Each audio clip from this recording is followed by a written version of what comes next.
إن الحمد لله نحمده ونستعينه ونستغفره ونعوذ بالله من شرور أنفسنا ومن سيئات أعمالنا من يهده الله فلا مضل له ومن يضلل فلا هادي له وأشهد أن لا إله إلا الله وحده لا شريك له وأشهد أن محمدا عبده ورسوله يا أيها الذين آمنوا اتقوا الله حق تقاته ولا تموتن إلا وأنتم مسلمون يا أيها الناس اتقوا ربكم الذي خلقكم من نفس واحدة وخلق منها زوجها وبث منهما رجالا كثيرا ونساء واتقوا الله الذي تساءلون به والأرحام إن الله كان عليكم رقيبا يا أيها الذين آمنوا اتقوا الله وقولوا قولا سديدا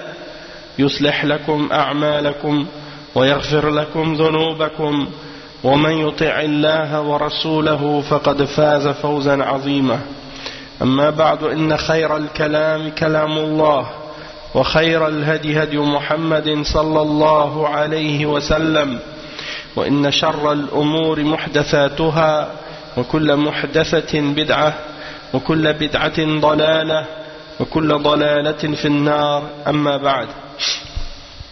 Donc on commence aujourd'hui, on commence maintenant le cours numéro 3 dans les cours sur les règles du Ramadan, tiré du livre de Bulugh al-Maram avec l'explication de Cheikh Salih al-Fawzan et le sharh de Cheikh al-Fawzan qui s'intitule تسهيل الإلمام بفقه الأحاديث من بلوغ المرام. Donc on est arrivé aujourd'hui, donc on est arrivé maintenant au hadith 656. Hadith 656, naam, et c'est le hadith qui est rapporté selon Hafsa al-Mu'minin radiyallahu anha. عن حفصة أم المؤمنين رضي الله عنها عن النبي صلى الله عليه وسلم قال من لم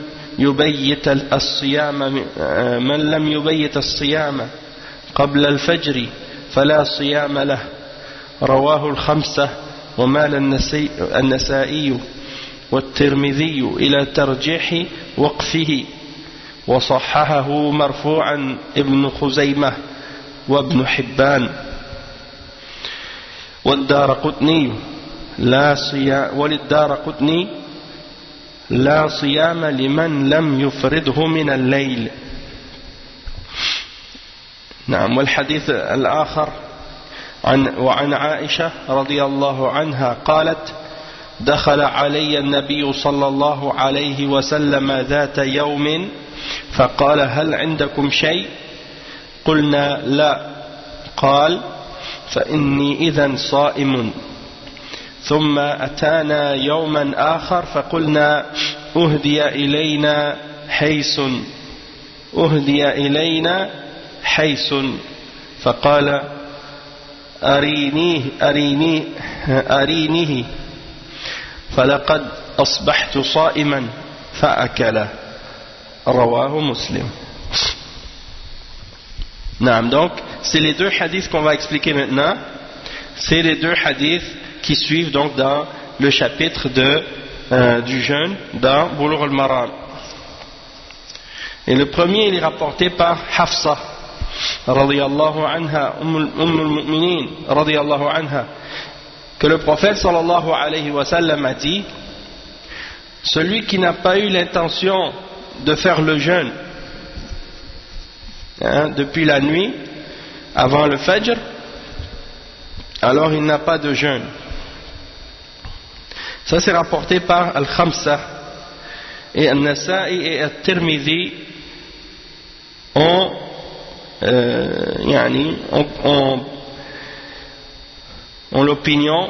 mentionné que l'opinion le plus fort c'était que c'était en réalité non pas une parole attribuée au prophète sallallahu alayhi wa sallam, mais une parole d'un sahabi ou bien de tabi'i, et non pas la parole du prophète sallallahu alayhi wa sallam.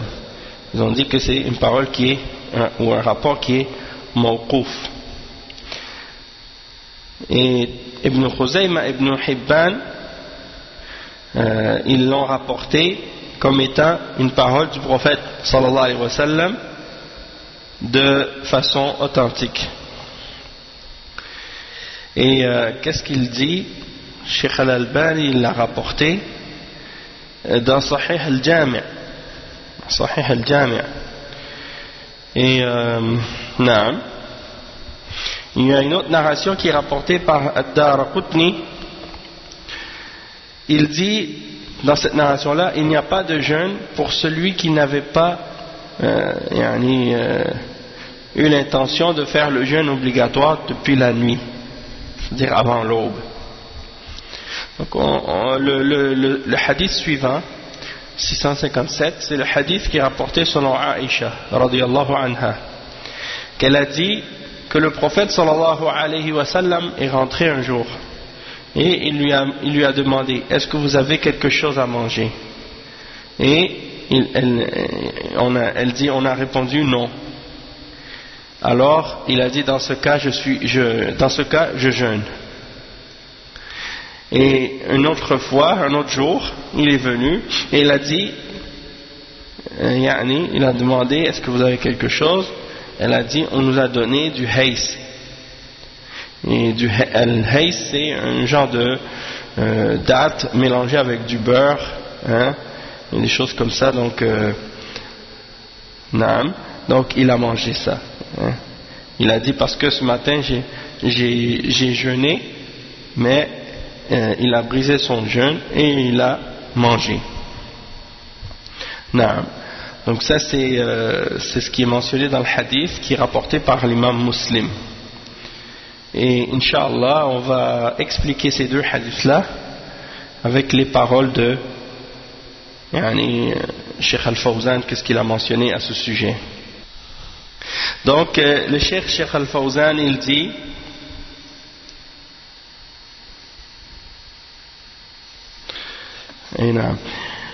il dit إن هذه الأحاديث في النية في الصيام، وأن الصيام لا يصح إلا بنية، وهذا كما في قوله صلى الله عليه وسلم: إنما الأعمال بالنيات وإنما لكل امرئ ما نوى. أخرجه البخاري ومسلم. والصيام على قسمين: صيام فرض واجب كصيام رمضان أداء أو قضاء، وصيام الكفارة وصيام النذر. فهذه أقسام من قسم الفرض. والقسم الثاني صيام النفل، فالصوم الواجب لا يصح إلا بنية قبل طلوع الفجر، فلو أصبح لم يأكل ولم يشرب لكنه ما نوى الصيام، كأن يقول: أجعله اليوم قضاء، أو أجعله عن كفارة، أو ما علم بدخول شهر رمضان وحسبه شعبان ما نوى، لكنه لما أصبح تبين أنه ثبت الهلال لكن مضى عليه وقت من النهار، ففي هذه الأحوال لا يصح صومه، لكن يمسك عليه الإمساك ويقضي هذا اليوم، لأنه مضى جزء من النهار لم ينوي فيه الصيام، وإن كان ممسكا عن الأكل والشرب. Donc le cheikh ici il explique que ces hadiths sont à propos de l'intention dans le jeûne, et que le jeûne, la personne qui fait le jeûne, elle doit avoir l'intention pour que son jeûne soit valable. S'il n'a pas d'intention de jeûner, eh bien dans ce cas-là son jeûne ne sera pas valable. Et la preuve de ça, c'est dans le hadith du prophète sallallahu alayhi wa sallam, qui est rapporté par Al-Bukhari et Muslim, إنما الأعمال بالنيات وإنما لكل امرئ ما نوى. Donc les œuvres n'auront de valeur que selon leurs intentions, et chacun n'aura que ce qu'il a fait avec l'intention qu'il a eue, selon l'intention qu'il a eue. Et donc as-siyam, il est de deux catégories, le jeûne est de deux catégories. La première catégorie, c'est le jeûne qui est obligatoire, comme le jeûne du Ramadan, que ce soit le jeûne du Ramadan que tu fais pendant le Ramadan ou les jours que tu rattrapes après, plus tard, qui sont des jours de Ramadan que tu as manqué, soit parce que tu étais malade ou soit parce que tu étais en voyage, donc tu as manqué des jours de Ramadan, tu les reprends après. Donc ça fait aussi partie du jeûne obligatoire. Les jeûnes que tu reprends, les jours du Ramadan que tu reprends après le Ramadan font aussi partie des jeûnes obligatoires. Et également les jeûnes que tu fais à cause d'une kafara, c'est-à-dire pour une expiation.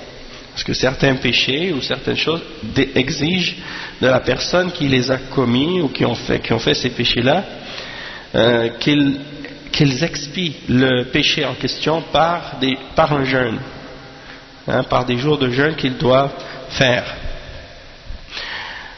Sinon également, parmi les choses qui rentrent dans cette catégorie de jeûne obligatoire, il y a aussi le jeûne du vœu pieux. Lorsque quelqu'un a fait un vœu de jeûner, eh bien il doit le faire, et ça fait partie des jeûnes obligatoires aussi. Tandis que la deuxième catégorie de jeûne, c'est le jeûne qui est surérogatoire, c'est-à-dire la personne qui fait un jeûne qui est volontaire ou bien qui fait partie des choses qui sont recommandées mais qui ne sont pas obligatoires de faire dans l'islam. Donc ces jeûnes-là, le cheikh explique que ça c'est, il y a une différence en ce qui concerne l'intention dans ces deux catégories de jeûnes-là. Il y a une différence entre les deux. Si quelqu'un fait un jeûne obligatoire, dans ce cas-là, c'est obligatoire pour lui d'avoir l'intention de jeûner avant l'aube, avant le fajr. Donc, si par exemple quelqu'un se lève, qui n'a pas mangé, n'a pas bu, mais qu'avant le fajr, il n'avait pas eu l'intention de jeûner, et qu'il dit par exemple, bon, puisque j'ai pas mangé et j'ai pas bu, là je décide de jeûner.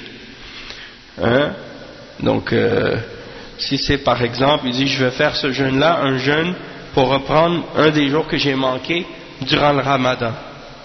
Ou bien je vais prendre ce jeûne-là, je vais faire ce jour-là comme un jeûne de jeûne expiatoire.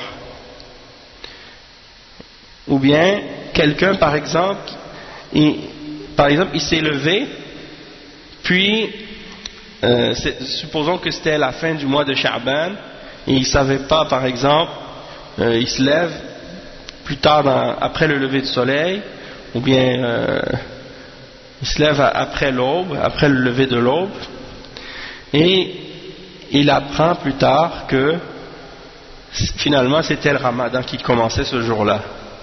Donc il n'avait pas eu l'intention de jeûner le mois de Ramadan avant de se réveiller, avant de se coucher, disons, avant le lever de l'aube.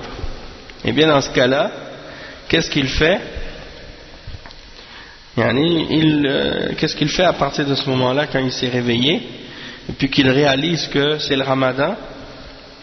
Étant donné qu'il n'a pas eu l'intention depuis avant l'aube de faire le Ramadan, dans ce cas-là, il n'aura pas ce jour-là calculé comme un jour de jeûne, parce qu'il s'est réveillé après l'aube et il n'avait pas eu l'intention de faire le Ramadan avant l'aube. Toutefois, il doit quand même jeûner. Il doit quand même jeûner et s'abstenir de manger et de boire pour le restant de la journée. Sauf qu'il devra le reprendre après le Ramadan, parce que c'est un jour qu'il n'a pas fait avec l'intention depuis le début, avant l'aube. Donc ça c'est dans quel cas? Ça c'est dans les cas où la personne veut faire un jeûne qui est obligatoire. D'accord?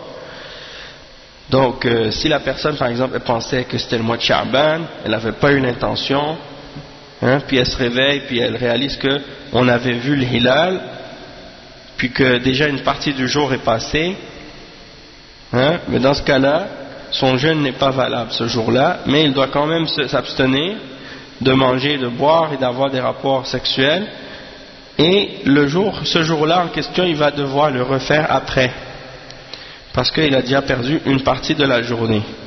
Il n'avait pas eu l'intention de jeûner, hein, même s'il se retient de manger et de boire pour le reste de la journée.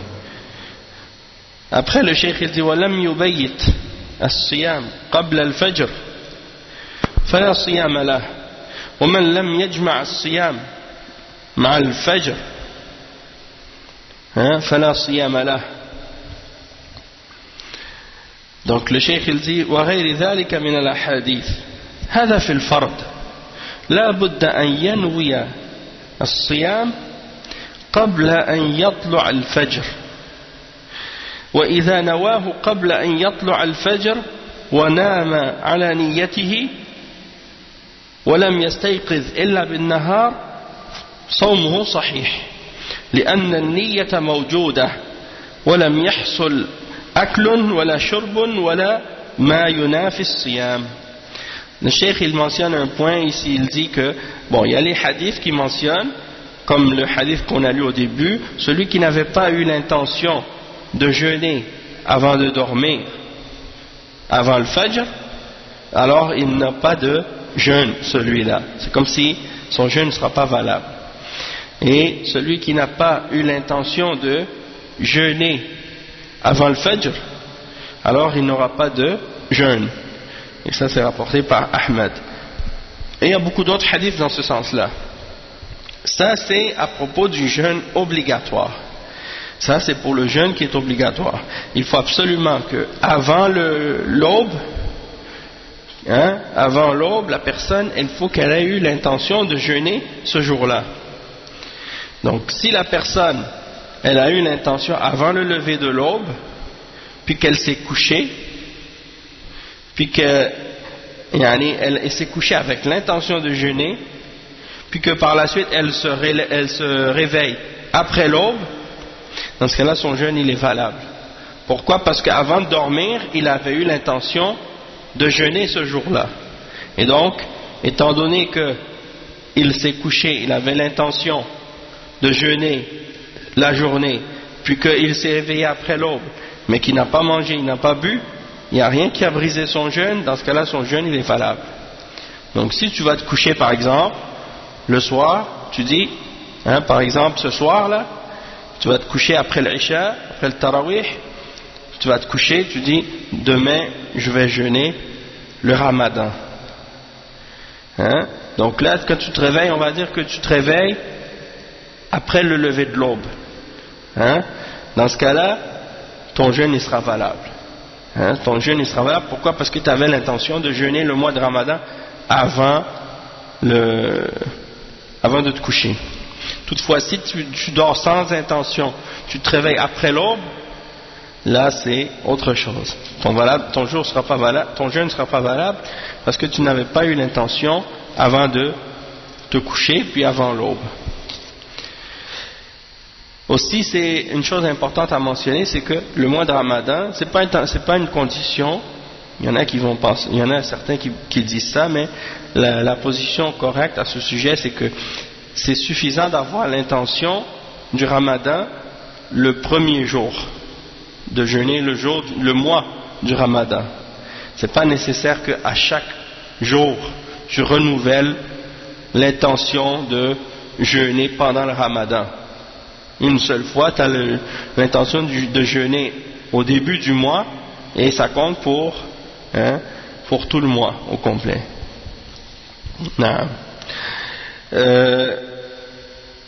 Le cheikh il dit ensuite وَأَمَّا لَوْ نَامَ مِنْ غَيْرِ نِيَّةٍ وَعِنْدَهُ وَلَا عِنْدَهُ نِيَّةَ الصِّيَامِ لكنه ما أكل وما شرب بعد الفجر ولما صار عند الظهر قال أكمل ولا آكل ولا أشرب ويصير صوما عن قضاء أو عن كفارة.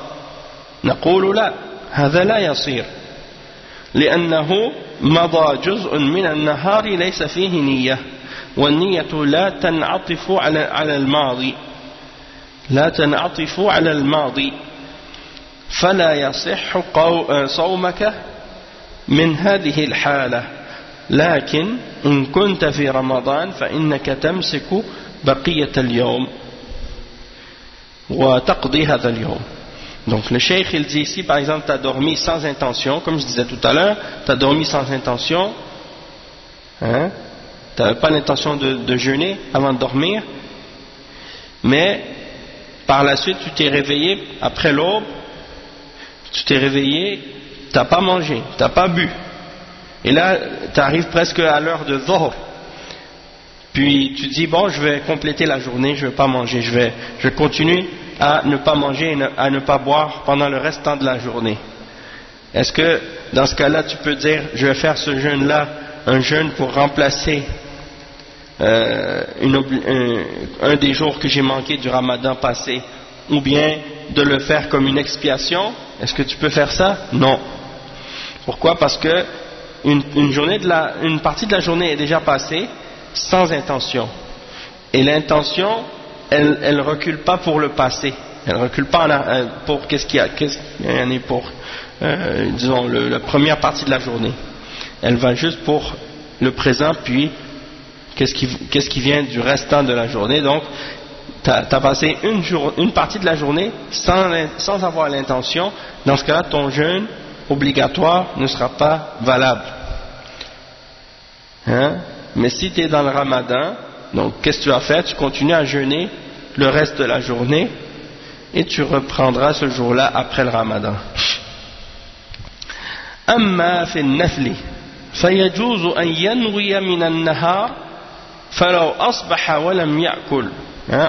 لم يأكل ولم يشرب بعد الفجر وهو ما نوى الصيام ثم نوى بعد ذلك صح لأن النفل أوسع من الغرض ولحديث عائشة عن النبي صلى الله عليه وسلم دخل بيته صلى الله عليه وسلم فسأل هل عندهم شيء للأكل؟ قالوا لا.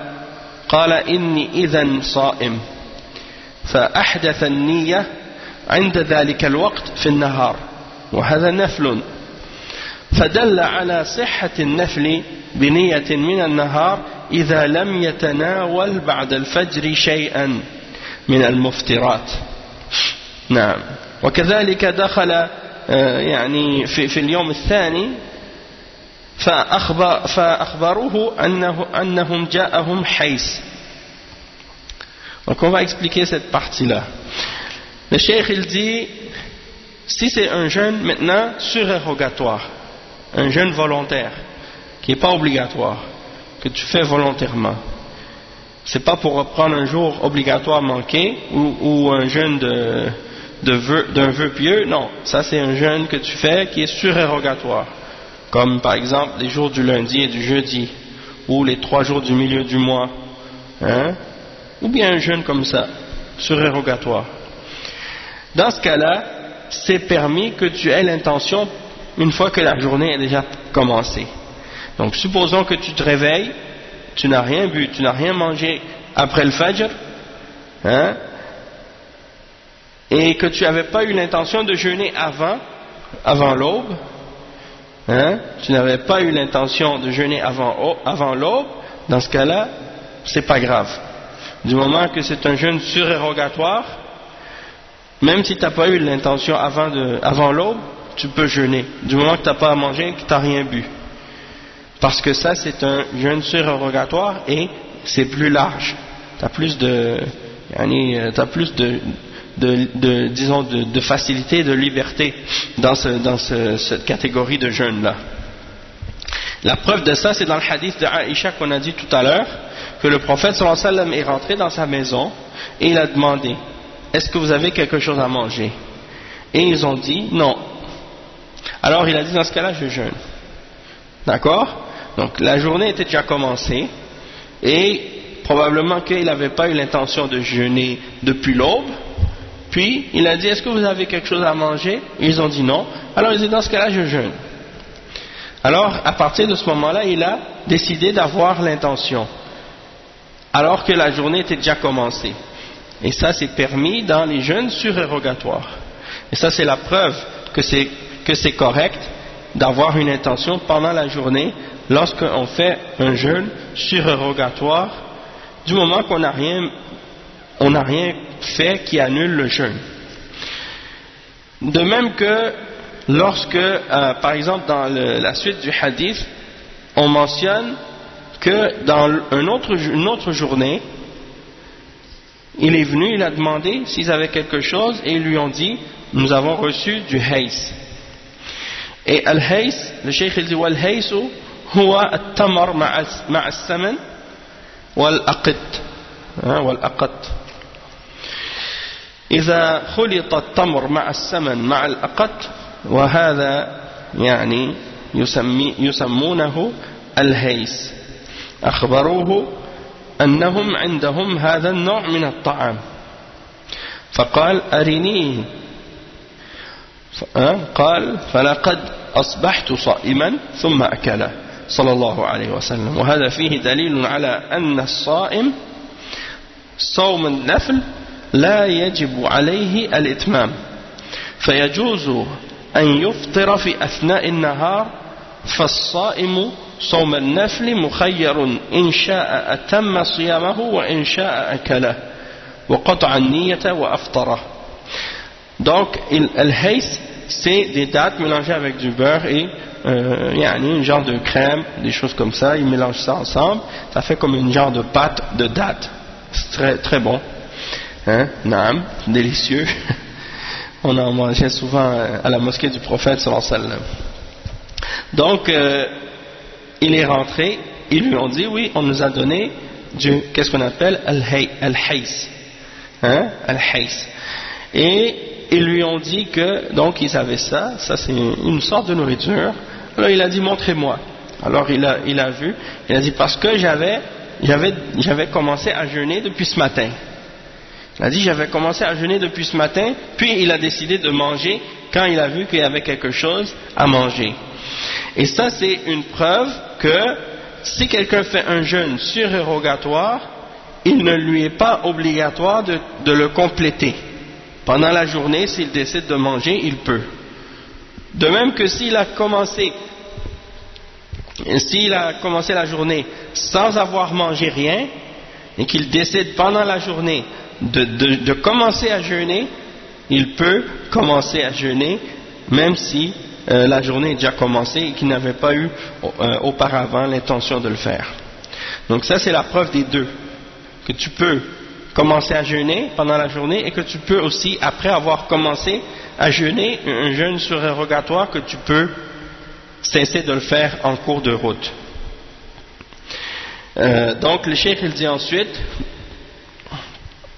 que le jeûneur, donc dans un jeûne surérogatoire, il a le choix de compléter ou de cesser et de manger.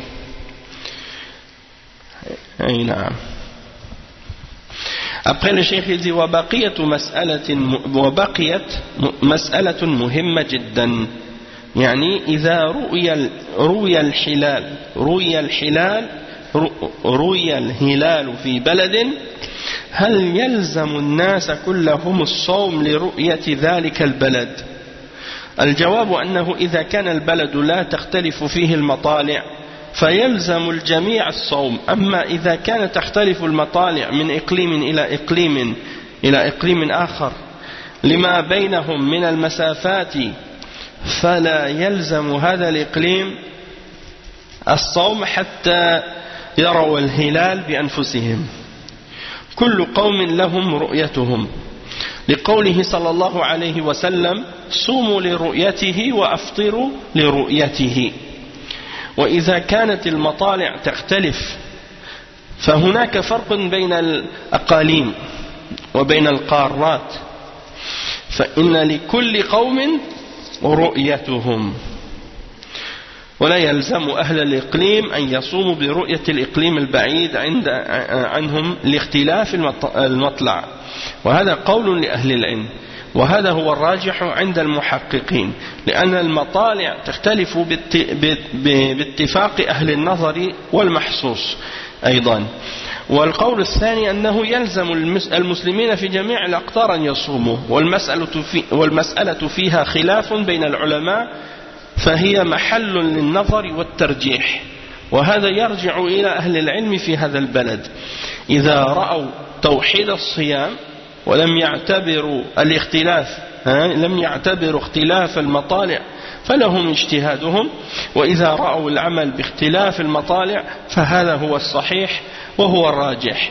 وابن عباس رضي الله عنه في المدينة لم يعمل برؤية أهل الشام، وأهل الشام رأوا يوم الجمعة وصاموا، وأهل المدينة لم يروه إلا يوم السبت، وبدأوا الصيام من يوم السبت، ومعلوم أنه صار بينهم تفاوت يوم. فقال ابن عباس: لكن لا نفطر حتى نرى الهلال، ولم يعمل برؤية أهل الشام، وهذا دليل على الأخذ بالاختلاف أو باختلاف المطالع، وهذا هو الراجح. Donc le cheikh il parle d'un autre point, il dit il reste à parler d'un point important, et ce point important c'est lorsque on voit le hilal ou le croissant de lune dans un pays.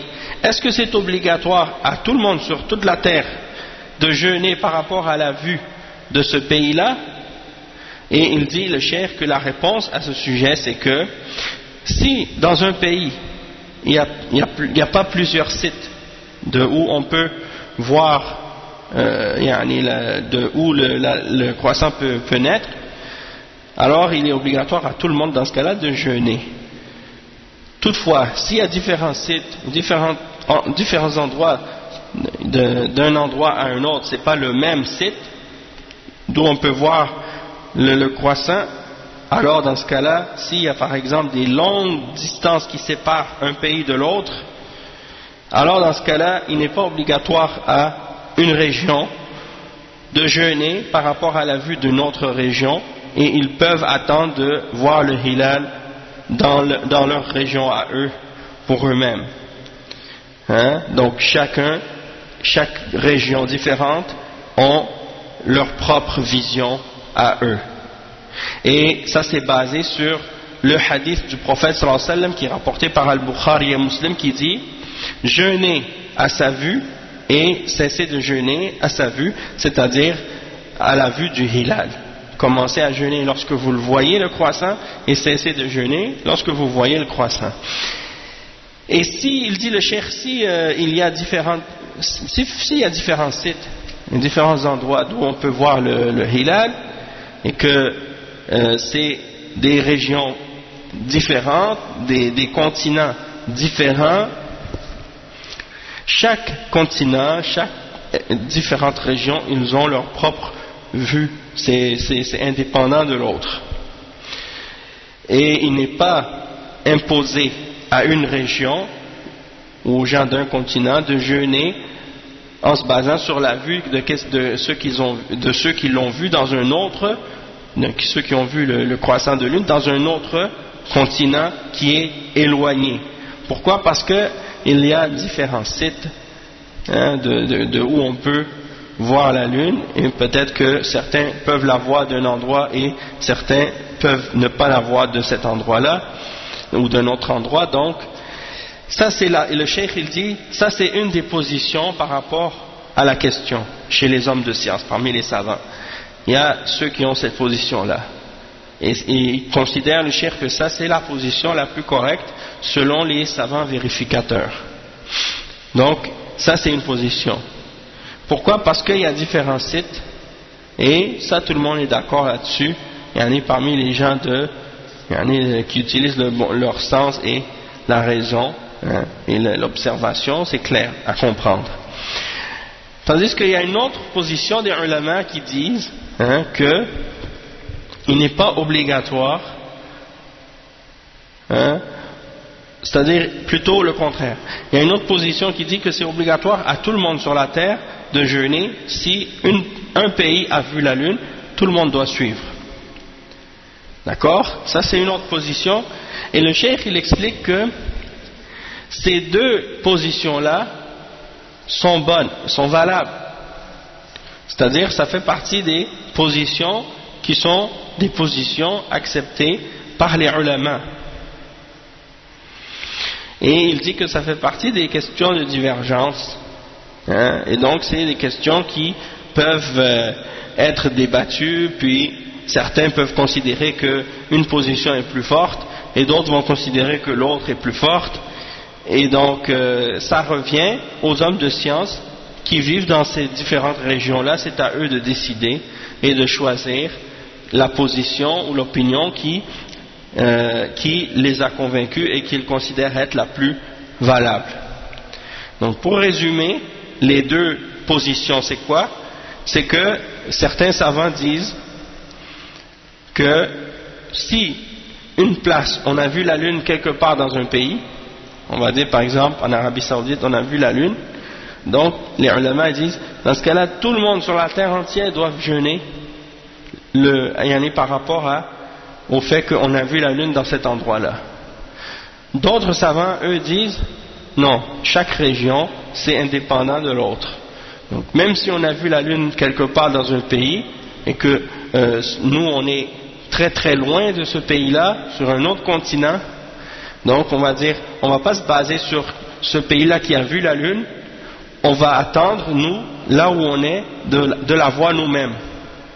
Si on la voit la lune dans notre région, dans le ciel, si on voit le croissant, on va jeûner. Si on ne le voit pas, on ne va pas jeûner. Même si les autres, dans leur pays, ils l'ont vu, ça c'est leur vue à eux. Mais ce n'est pas la même chose que nous. Donc, dans les deux cas, les ulama ont dit, ça c'est une position qui est supportée par les preuves. Et la preuve qu'ils ont mentionnée, c'est le hadith du prophète sallallahu alayhi wa sallam qui dit jeûnez quand vous l'avez vu et cessez de jeûner lorsque vous l'avez vu. Et donc, c'est une question d'ijtihad.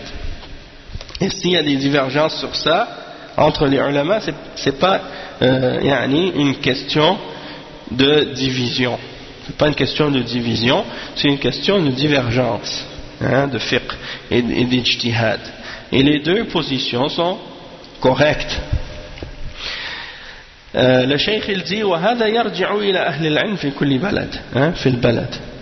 Donc si certains considèrent qu'il faut réunir tous les pays dans le jeûne et qu'il ne faut pas prendre en considération les différents sites des endroits desquels on peut voir le hilal, ils ont le droit d'avoir cet ijtihad là et de faire cet ijtihad là.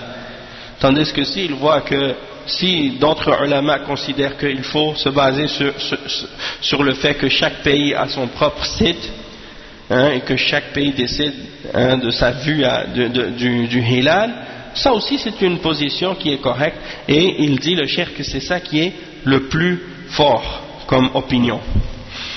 Et il mentionne à ce sujet la parole ou la position d'Abdullah ibn Abbas. Il dit quand il était à Médine, il n'a pas agi selon la vue des gens de la Syrie ou de la Palestine, de cette région-là, à Cham.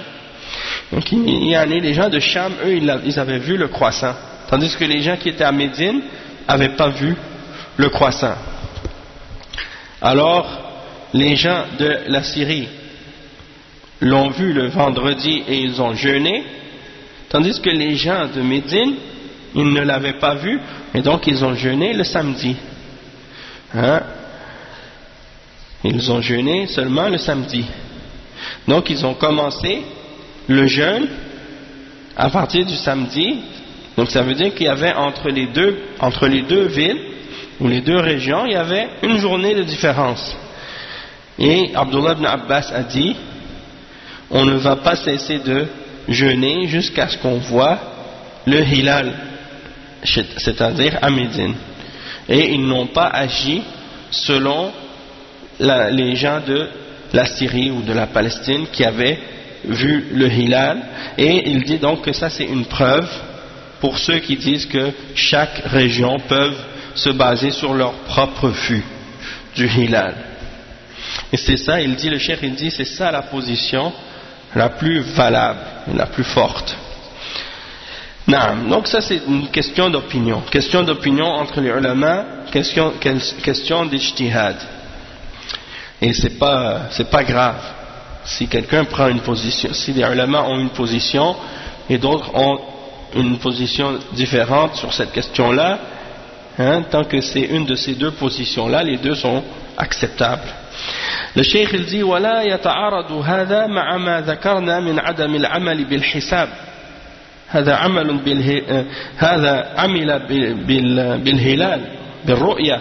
أما الذي أنكرناه هو على الذين يقولون بالعمل بالحساب الفلك، حتى إن بعض غلاتهم والعياذ بالله يقولون إنه إذا تعارض الرؤية مع الحساب الفلكي لا يعمل بالرؤية، يعني يهدر أو يهدر أحاديث رسول الله صلى الله عليه وسلم يقول يجب العمل بالحساب ولا يجوز العمل بالرؤية إذا تعارضتا. هذا من المبالغة في مخالفة الرسول صلى الله عليه وسلم. وكلامنا على هذا على من يقولون يجب العمل بالرؤية وتوحيد الصيام في أقطار الأرض بناء على الحساب الفلكي الذي يقول يجب توحيد الصيام بين المسلمين بناء على الحساب الفلكي. أما الذي يقول يجب توحيد الصيام بين الأقطار الإسلامية بناء على الرؤية في بعضها فهذا موضع الاختلاف على القولين اللذين ذكرتهما فلا يلتبس هذا بهذا. Donc le cheikh il clarifie un point ici. Il dit il n'y a pas de différence. Et ça, qu'est-ce que je viens d'expliquer par rapport au fait que il peut y avoir une divergence d'opinion entre ceux qui disent on se base sur une seule vision dans le monde, ou ceux qui disent non, il peut y avoir plusieurs points de vision dans le monde pour la lune.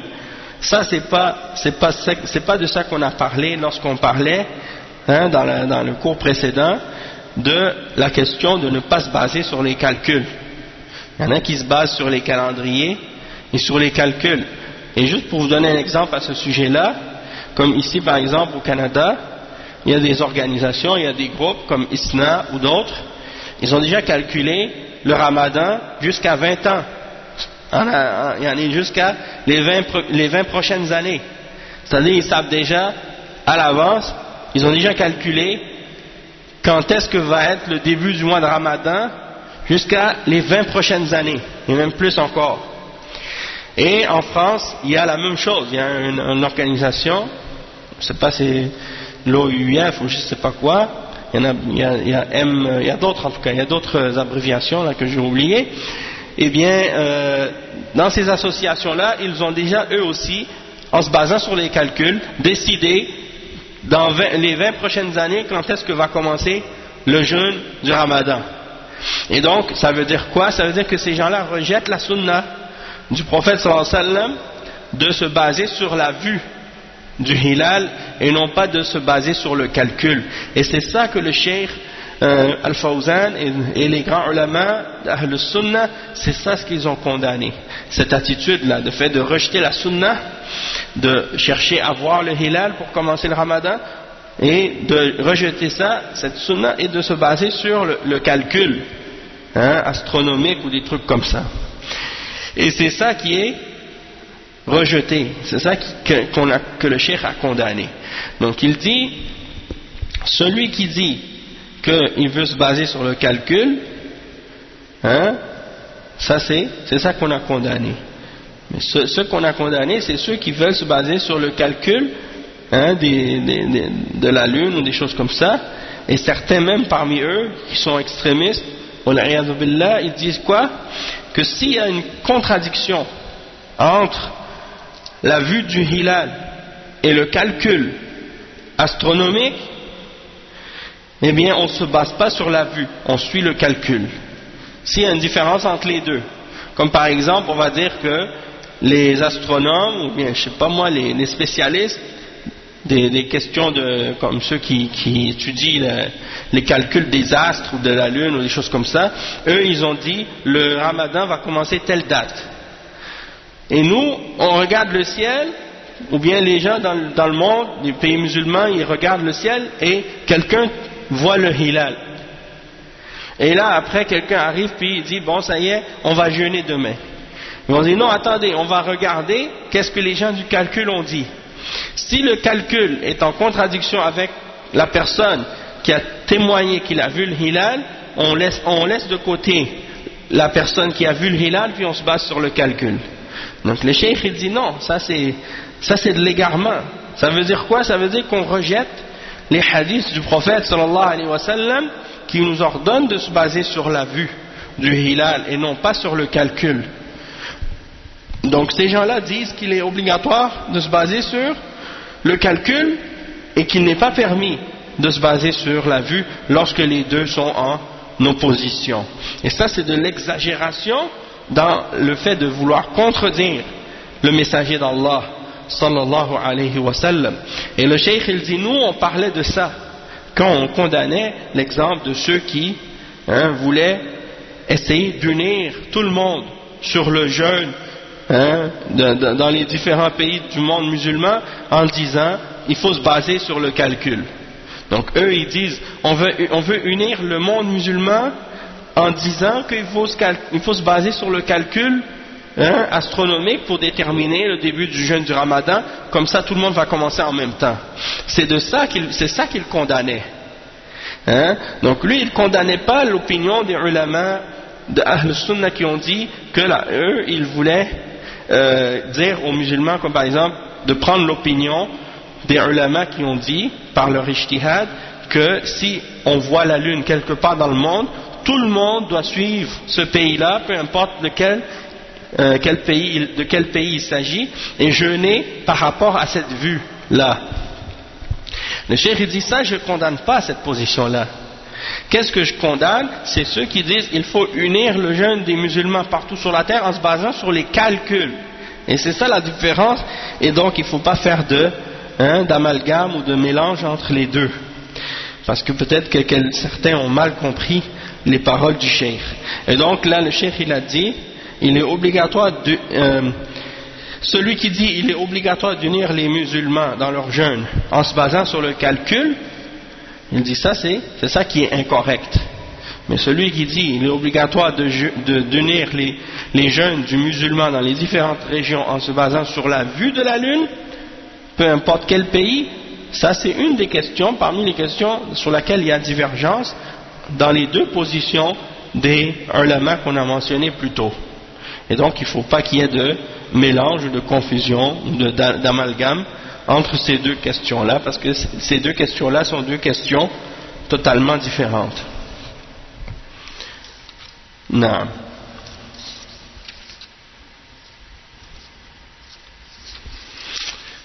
Ok. Ensuite, maintenant, il y a un autre point qui est mentionné à propos des règles qui sont reliées à l'iftar et au suhour. À l'iftar et au suhour. Donc le cheikh il dit, il y a 4 hadiths qu'il a mentionnés à ce sujet. Le premier hadith c'est le hadith 658. Il dit عن سهل بن سعد رضي الله عنهما أن رسول الله صلى الله عليه وسلم قال لا يزال الناس بخير ما عجلوا الفطر متفق عليه.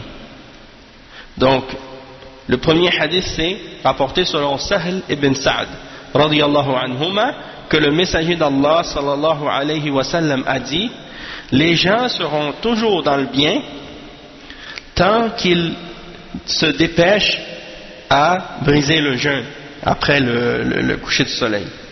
Donc une fois que le coucher de soleil est rentré, le maghrib est rentré, il faut se précipiter à briser le jeûne et à manger. Il ne faut pas dire non, je vais attendre plus tard, je vais pas briser le jeûne tout de suite.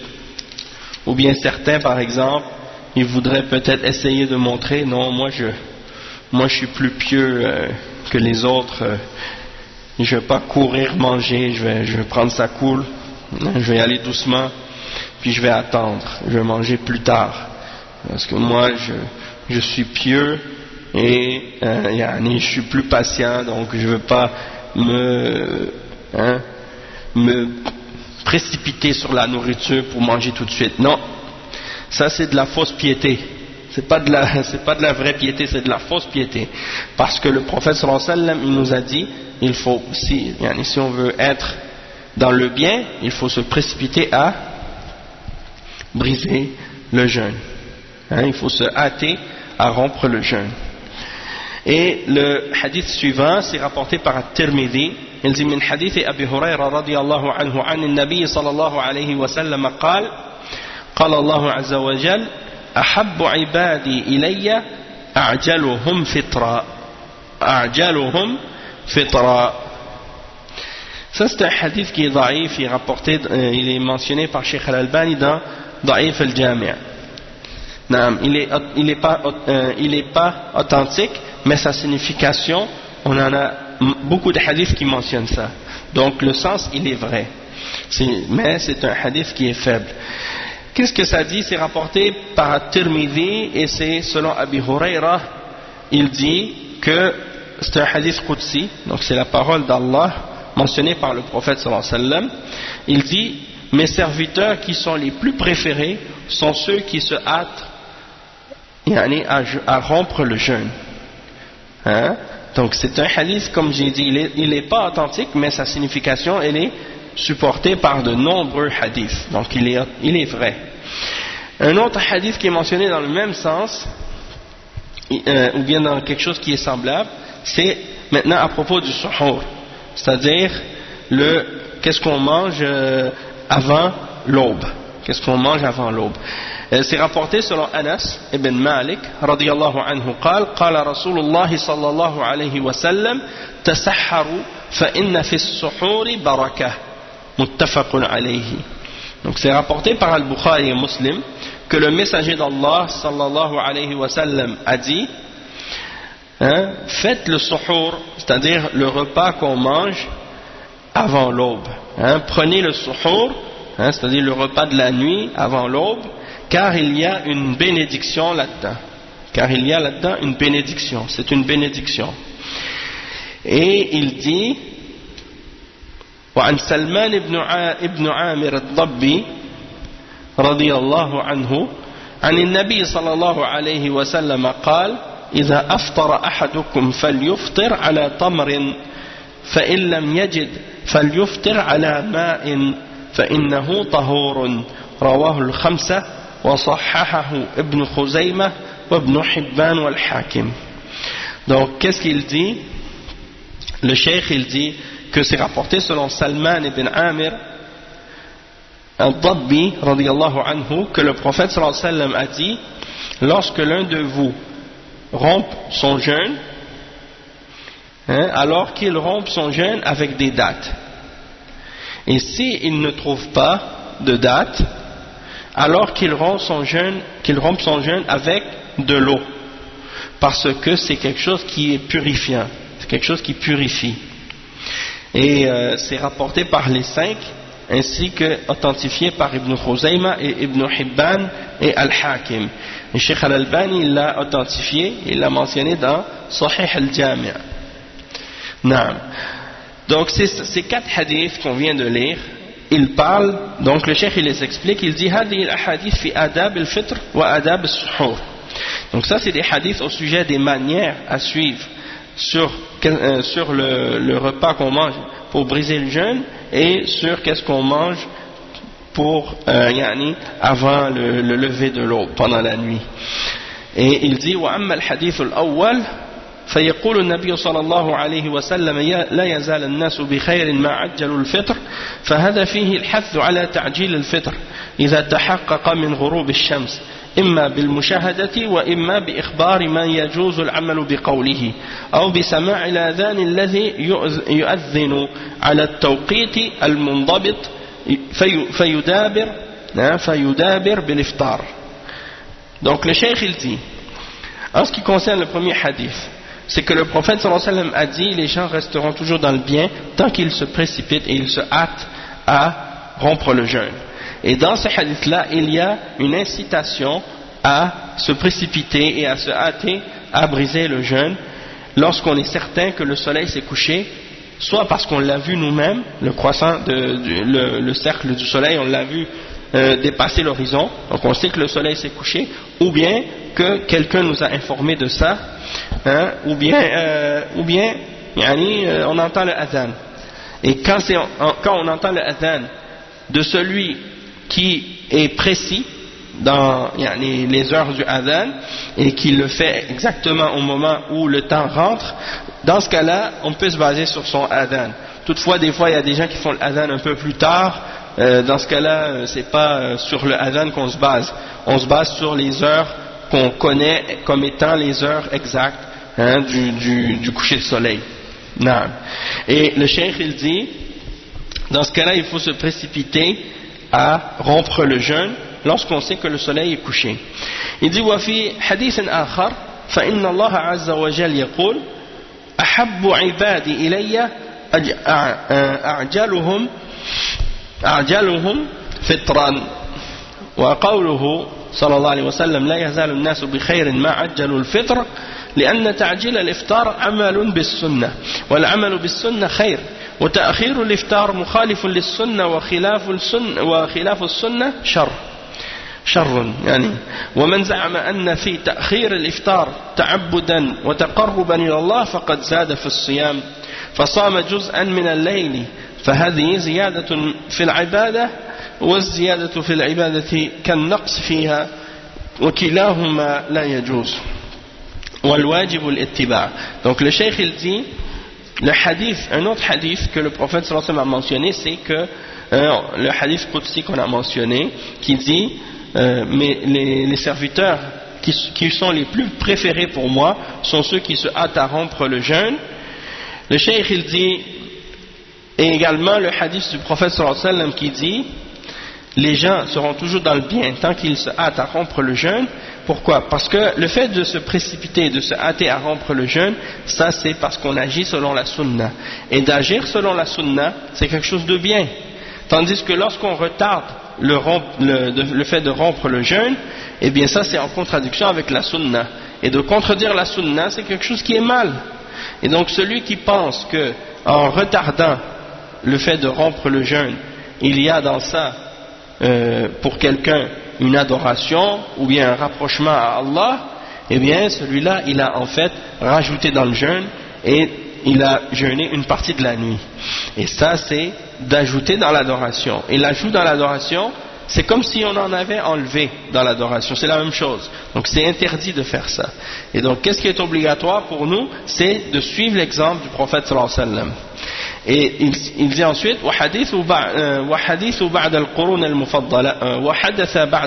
المفضلة من الفرق الضالة من يؤخرون الإفطار من المبتدعة وكأن هذا الحديث إشارة إلى حصول هذا فهو علامة من علامات النبوة حيث إنه صلى الله عليه وسلم أشار إلى أنه سيكون في هذه الأمة من يؤخر الفطر فنبه صلى الله عليه وسلم على تحاشي ذلك والابتعاد عنه وأيضا تأخير الفطر فيه تشبه باليهود فإن اليهود لا يفطرون حتى يمضي جزء من الليل حتى تشتبك النجوم وتشبه بهم وتشبه بهم أهل الضلال من المنتسبين إلى هذه الأمة فصاروا لا يفطرون إلا إذا ظهر الظلام وظهرت النجوم فهذا فيه مخالفة لسنة النبي صلى الله عليه وسلم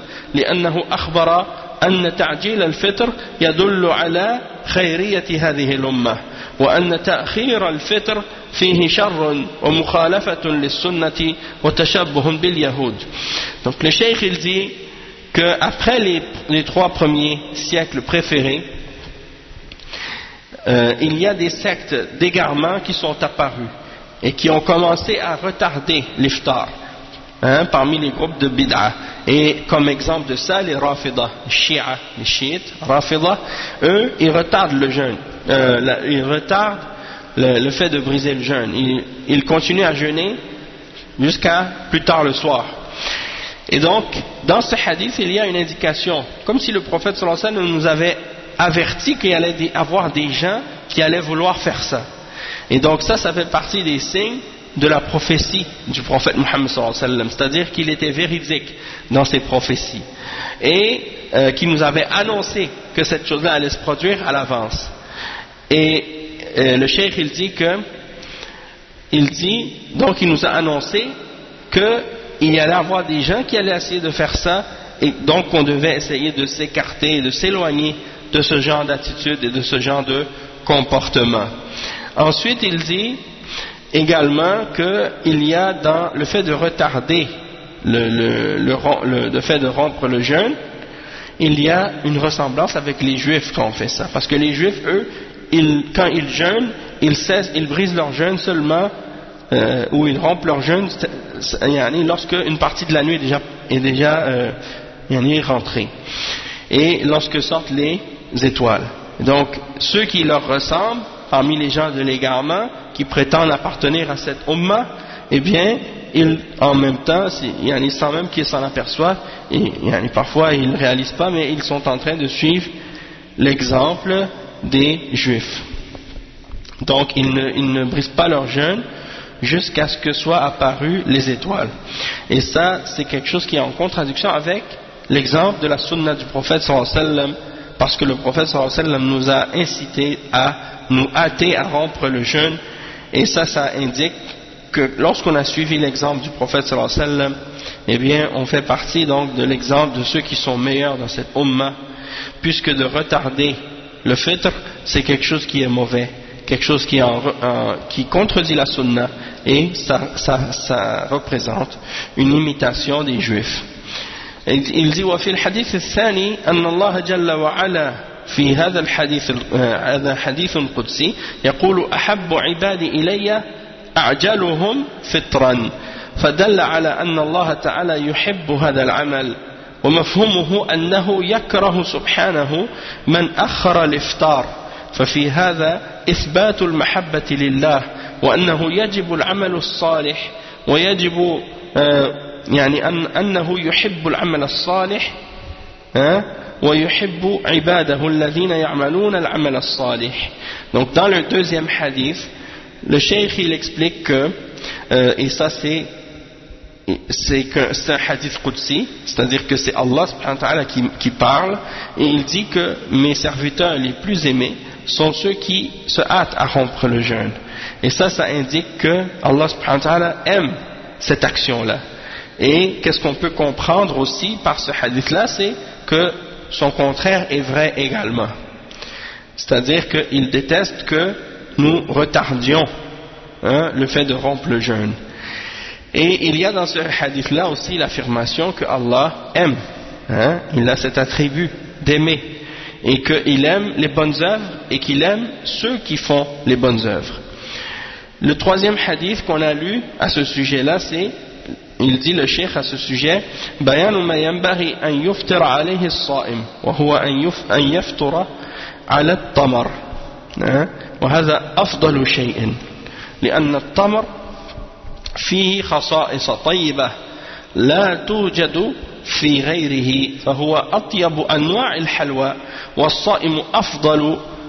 والصائم أفضل ما يتناول عند الإفطار ما فيه حلاوة لأن تلك أصلح للمعدة وكان النبي صلى الله عليه وسلم يفطر به فإن لم يجد التمر فليفطر على الماء فإنه طهور حميد يطهر المعدة ويغسلها فالماء أيضا فيه فائدة للمعدة الفارغة فالمعدة الفارغة من الصيام أحسن شيء لها بعد التمر هو الماء. Donc le cheikh explique ici dans le hadith numéro 3 ce que le jeûneur doit manger pour briser son jeûne lorsqu'il veut rompre le jeûne. Et qu'est-ce qui est meilleur pour lui à faire pour briser le jeûne, c'est de manger des dattes. Il dit une des particularités, des bonnes particularités des dattes qu'on ne trouve pas dans d'autres nourritures, c'est que c'est parmi les meilleures formes de nourriture qui sont en même temps sucré, hein, c'est un fruit, donc c'est sucré, et c'est du sucre naturel en même temps, et c'est très bon, c'est le meilleur qu'est-ce qu'il y a de meilleur pour la personne qui a jeûné, hein, parce qu'il y a beaucoup de bonnes choses dans la date, et en même temps, si c'est quelque chose qui est sucré, donc c'est bon pour l'estomac après avoir jeûné. Et le prophète sallallahu alayhi wa sallam, quand il jeûnait, il brisait son jeûne, il rompait son jeûne avec des dattes. S'il ne trouve pas de dattes, le prophète sallallahu alayhi wa sallam a dit, si vous ne trouvez pas de dattes, eh bien buvez de l'eau. Il dit parce que de l'eau c'est pur et ça purifie et c'est quelque chose qui est louable, donc tu peux nettoyer et purifier ton estomac en buvant de l'eau après avoir jeûné. Ça c'est bon pour l'estomac quand il est vide de le remplir avec de l'eau. Ça nettoie l'intérieur. Et il dit donc qu'il n'y a rien de meilleur après les dates que de l'eau. Et il dit وكان صلى الله عليه وسلم يفطر على رطب فإن لم يجد فعلى تمر فإن لم يجد حسوات من ماء يعني جراعات ويجرع جراعات من ماء هذه سنته صلى الله عليه وسلم. Donc le cheikh il dit, donc le prophète sallallahu alayhi wa sallam, la première chose qu'il choisissait pour briser le jeûne, c'est ar-rutab. Ar-rutab c'est quoi? C'est le fruit de la date avant qu'il soit devenu mûr. C'est-à-dire la date avant d'être les dates qu'on a l'habitude d'acheter dans les marchés, dans les supermarchés ou dans les magasins de fruits ou de légumes, les magasins ou les épiceries, on achète des dates. Ces dates-là, quand on les voit qui sont brunes, hein, c'est des dates qui ont déjà mûri. Avant d'être molles et mûres comme on les connaît, elles sont comme des fruits. Elles sont rondes et elles sont plus pâles, comme beige. Et ça, c'est ce qu'on appelle en arabe rutab. Elles sont plus dures et plus sucrées. Et elles sont plus dures, elles sont un peu sucrées et un petit peu amères aussi. Mais elles ont un bon petit goût sucré. Ça, c'est ce qu'on appelle ar-rutab. Hein, c'est la date, avant qu'elle devienne une date, elle est un fruit. Ok? C'est comme par exemple la prune, si on la laisse mûrir, elle devient un pruneau par la suite. Donc la date c'est la même chose, elle est un fruit, elle devient par la suite une date quand elle devient plus mûre. Et c'est ça qu'on appelle ar-rutab. D'accord? Après si on n'a pas de rutab, on peut prendre des dates. Le prophète sallallahu alayhi wa sallam, c'est ce qu'il faisait. S'il ne trouvait pas de rutab, il mangeait des dates. S'il ne trouvait pas de dates, il prenait des gorgées d'eau, quelques gorgées d'eau. Et ça c'est la sunna du prophète sallallahu alayhi wa sallam.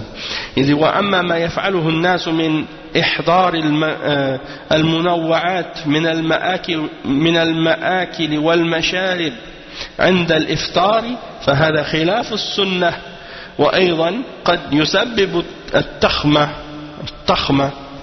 ويسبب المرض ويثقل المعدة فالأحسن أن يخفف الإفطار ويفطر على تمر وهذا هو الأفضل فإن لم يجد فعلى ماء ثم يقوم للصلاة كما كان النبي صلى الله عليه وسلم يفعل ذلك لأن الإكثار من المنوعات الغذائية عند الإفطار يؤخر الإنسان عن الصلاة مع الجماعة يأكل من هذا ومن هذا ويتأخر عن صلاة الجماعة فإذا تأخر عن صلاة الجماعة ترك واجبا ويأثم عليه ففي تخفيف الإفطار والاقتصار على تمر أو على التمر والماء فيه الخير وفيه الكفاية وإذا رجع عن الصلاة يأكل ما يشاء من المآكل المباحة والله تعالى يقول وكلوا واشربوا حتى يتبين لكم الخيط الأبيض من الخيط الأسود من الفجر. Donc le cheikh il dit de même que lorsque la personne elle brise son jeûne, donc il ne faut pas faire comme le font certaines personnes, que quand c'est l'heure de briser le jeûne, le maghrib, le coucher de soleil, il y en a, qu'est-ce qu'ils font? Eh bien, ils préparent toutes sortes de nourriture. Il dit, le cheikh, ça c'est contraire à la sunna, de briser le jeûne avec plein de nourriture comme ça. Parce que ça peut, qu'est-ce que ça fait? Ça peut te causer des maladies, ça peut te remplir ton estomac, ça devient trop lourd pour l'estomac de commencer comme ça à manger beaucoup tout d'un coup, directement au coucher de soleil. Le mieux, c'est de manger léger au moment de l'iftar. Donc tu prends un peu de date, ça c'est le meilleur.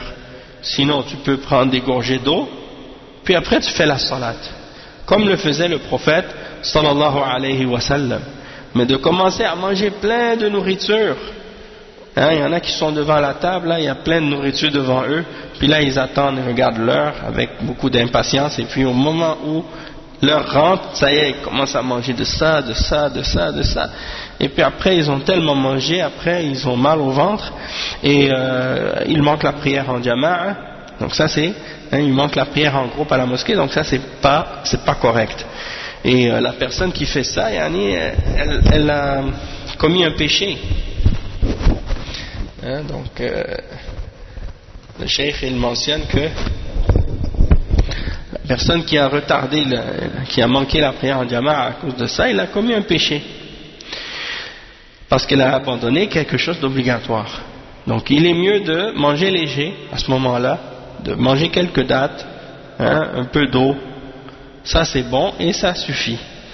Puis après, quand tu as fini la salat, tu retournes et là tu peux manger ce que tu désires manger parmi les choses qui sont bonnes, comme Allah subhanahu wa ta'ala dit dans le verset 187 dans Surat Al-Baqarah, et mangez et buvez jusqu'à ce que la ligne blanche de l'horizon devienne, la ligne blanche de l'aube soit claire de la ligne noire de la nuit. C'est-à-dire que vous voyez la distinction entre la ligne blanche et la ligne noire de l'horizon. Ça veut dire que l'aube sort. Donc vous pouvez manger jusqu'à l'aube. Donc, mangez et buvez jusqu'à l'aube. Donc le cheikh dit فيترك العشاء ويترك أنواع المأكولات والمشروبات التي يبالغ الناس الآن في تحضيرها عند الإفطار ويتركها إلى ما بعد الصلاة حتى يجمع بين المصلحتين العمل بالسنة والصلاة مع الجماعة. أما إذا أكثر من هذه المواد على مائدة الإفطار كما يسمونها فإنها فيه محظوران. المحظور الأول مخالفة السنة، والمحظور الثاني ترك الصلاة، ترك صلاة الجماعة. وهناك محظور ثالث وهو الضرر الذي يحصل على المعدة بعد ملئها بالطعام بعد الفراغ وملؤها بالطعام مرة واحدة، هذا فيه ضرر صحي. أما إذا أكل بالتدريج شيئا فشيئا فهذا أنفع من جهة الصحة وأسهل على المعدة. Donc le cheikh il dit qu'il faut donc délaisser les grands soupers au moment de l'iftar, de manger beaucoup et de manger toutes sortes de nourriture et toutes sortes de boissons et d'exagérer à ce moment-là. Donc ça c'est ces gens-là qui font des grandes tables d'iftar, il faut les laisser jusqu'après la salat pour réunir les deux bienfaits. Premièrement d'agir selon la sunna et deuxièmement de prier en jama'a. Mais qu'est-ce que beaucoup de gens font, c'est que malheureusement ils réunissent les deux choses interdites. Ils contredisent la sunna, et deuxièmement ils délaissent la prière en groupe, et troisièmement une autre chose qui est pas bonne et qui est interdite aussi, c'est le mal que ça cause aussi à leur estomac, parce qu'ils la remplissent après qu'elle a été vide pendant un long moment, ils la remplissent d'un seul coup, et ça peut faire des problèmes de santé. Donc ça c'est pas bon. Donc il faut manger graduellement, petit à petit, et ça c'est plus bénéfique sur le plan de la santé et c'est plus facile pour l'estomac de digérer par la suite. أما السحور وهو الأكلة التي تؤكل عند السحر قبل طلوع الفجر بنية الصيام فهذا يسمى السحور بفتح السين المشددة وهو ما يتسحر به. أما السحور بالضم فهذا مصدر تسحر سحورا مثل الطهور والطهور. الطهور هو الماء الذي يتطهر به. أما الطهور بالضم فهو مصدر تطهر يتطهر تطهرا وطهورا مثل الوقود والوقود. الوقود هو الحطب والوقود بالضم هو تلهب النار يعني مصدر وقد يعني وقد أو توقدت توقدا أو وقودا وهكذا السحور والسحور. Donc le cheikh explique que as-suhour c'est as-sahur c'est la nourriture que tu manges à l'aube. L'aube en arabe on peut l'appeler as-sahar, le crépuscule. Avant le lever de l'aube, tu manges avant le lever de l'aube avec l'intention de jeûner. C'est ça qu'on appelle as-sahur. C'est le repas que tu manges à ce moment-là avec la fatha. Puis tu te prépares pour la journée avec ça. Après il dit والنبي صلى الله عليه وسلم حث على أكلة السحور لما فيها من الاستعانة على طاعة الله وهي الصيام ولما في ذلك من مخالفة أهل الكتاب أيضا فإن أهل الكتاب لا يتسحرون وفرق بيننا وبينهم كما في الحديث فصل ما بين صيامنا وصيام أهل الكتاب أكلة السحر ففيه مخالفة لأهل الكتاب وفيه إعانة على طاعة الله عز وجل سماه النبي صلى الله عليه وسلم الغذاء المبارك وهنا فيه بركة السحور وبركة لأنه يعين على طاعة الله ويغذي الجسم ويعمل بالسنة يعني ويخالف به صيام أهل الكتاب ففيه بركة من عدة وجوه.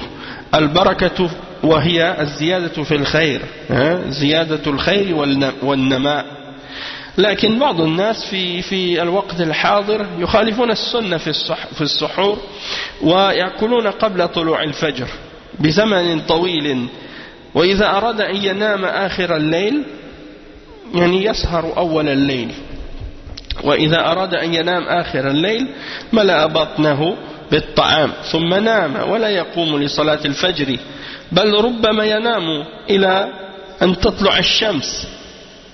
كان النبي صلى الله عليه وسلم يتسحر ثم يخرج ويصلي بالناس. سئل الراوي وكم بين سحوره وصلاته قال قدر ما يقرأ القارئ 50 أو 60 آية. وهذا دليل على أن الرسول صلى الله عليه وسلم كان يؤخر السحور يؤخر السحور. والله جل وعلا يقول وكلوا واشربوا حتى يتبين لكم الخيط الأبيض من الخيط الأسود من الفجر ثم أتموا الصيام إلى الليل. Le cheikh il explique, il dit, qu'est-ce qui se passe hein?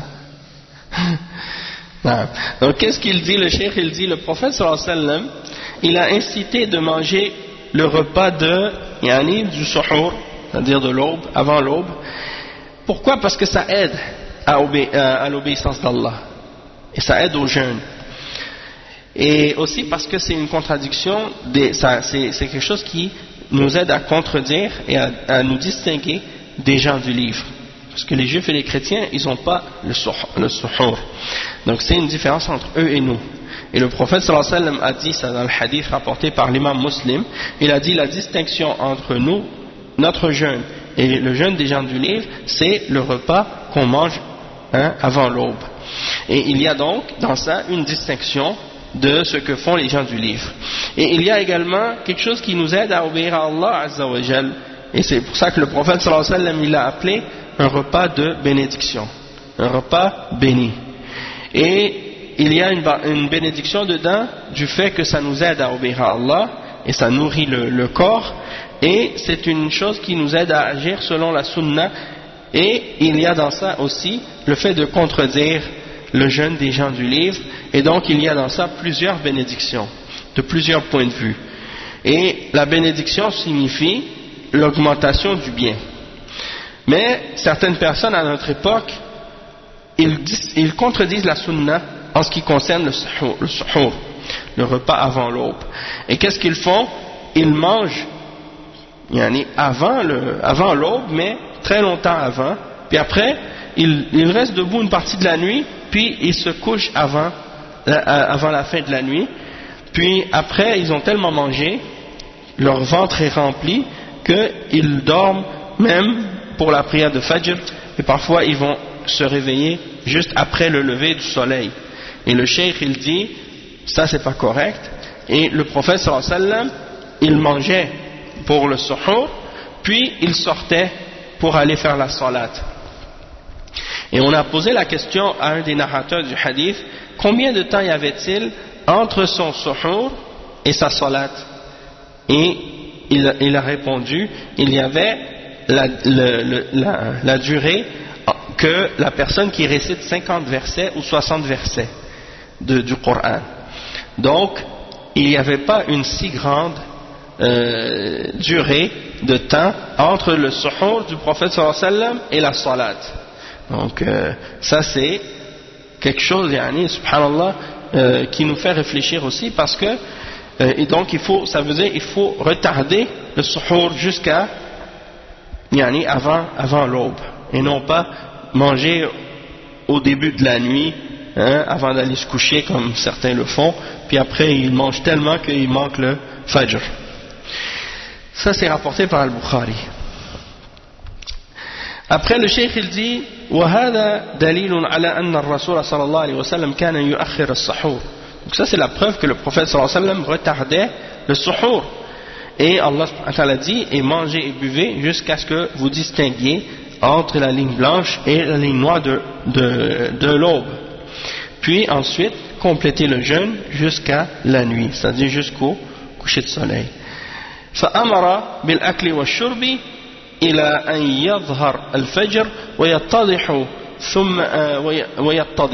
ثم يمسك ناويا الصيام إلى أن تغرب الشمس ثم أتم الصيام إلى الليل فهذه آداب السحور أي أنه يؤخر ولا يجوز ولا يكون بينه وبين صلاة الفجر إلا زمن يسير وأنه لا يترك السحور بل يحرص الإنسان على أن يتسحر ولو كان لا يشتهي الطعام فينبغي أن يحاول أن يأكل شيئا ولو يسيرا عملا بالسنة. Donc le cheikh il dit, donc tu es ordonné de manger et de boire jusqu'à l'aube, jusqu'à ce que arrive l'aube. Ça ne veut pas dire que tu vas manger toute la nuit jusqu'à l'aube, mais l'important c'est que tu manges un repas ou quelque chose, tu manges quelque chose de la nourriture avant le lever de l'aube et avant que l'aube soit claire.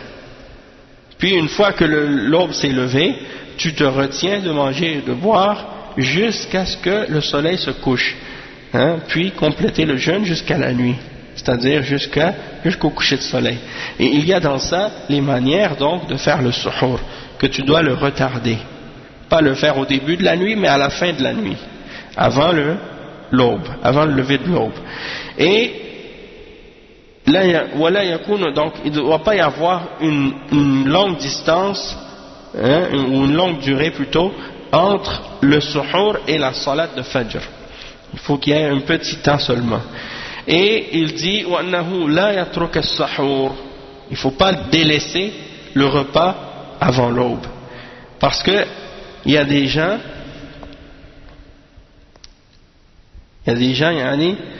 qui disent ah moi j'ai pas faim, je mange pas.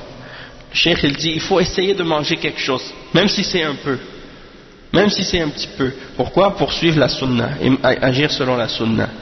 Et ensuite le cheikh il termine ce point en disant وكذلك في حثه على الإفطار عند غروب الشمس وحثه على السحور قبيل طلوع الفجر دليل على تحريم الوصال كما يأتي البحث فيه إن شاء الله. Donc le cheikh il dit et ensuite le prophète sallallahu alayhi wa sallam nous a incité de briser le jeûne après le coucher de soleil et il nous a incité de prendre le suhour un peu avant le lever de l'aube. Et il y a dans ça la preuve de l'interdiction de faire qu'est-ce qu'on appelle en arabe al-wisal. Al-wisal ça veut dire quoi? Ça veut dire de continuer le jeûne jusqu'à l'aube. Et de continuer le jeûne jusqu'à l'aube, on va en parler de ça, al-wisal, dans qu'est-ce qui va suivre des hadiths suivants. Donc on va s'arrêter ici, Inch'Allah, pour aujourd'hui, ou bien pour l'instant, jusqu'à après le Maghrib, Inch'Allah. Donc on s'arrête ici, subhanakallahumma bihamdik, ashhadu an la ilaha illa ant, astaghfiruka wa atubu ilayh, wa sallallahu wa sallam ala nabiyyina Muhammad, wa ala alihi wa sahbihi ajma'in. Wassalamu alaykum, rahmatullahi wa barakatuh.